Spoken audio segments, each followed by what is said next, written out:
Van থেকে তরমুজ কেনার হুজুগ পড়েছে। 3 পিস 4 পিস তরমুজ 100 টাকা।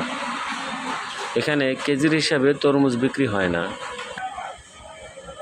এই টাকা পড়ে গেল একজনের পকেট থেকে টাকা বের করার সময়। একটা তরমুজ কাটছে, সবাই মিলে খেলো দেখলাম। 30 টাকা পিস তরমুজ। এই যে হাতে যে তরমুজটা নিছে এটা 30 টাকা। মোটামুটি 3 থেকে 4 কেজি ওজন হবে।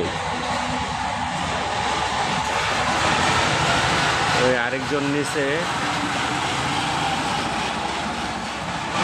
3 পিস 100 টাকা।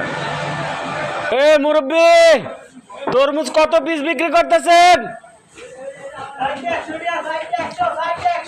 4 পিস 100 টাকা। 4 পিস 100 টাকা তরমুজ বিক্রি।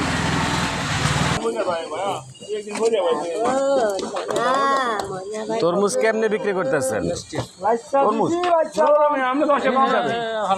পিস কত? মুরব্বি, এই পিস কত করে বিক্রি করতেছেন? 4 পিস কত? 4 পিস 120 টাকা দিবেন।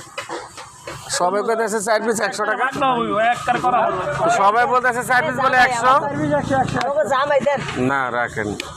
কত পিস বেন? 100 120।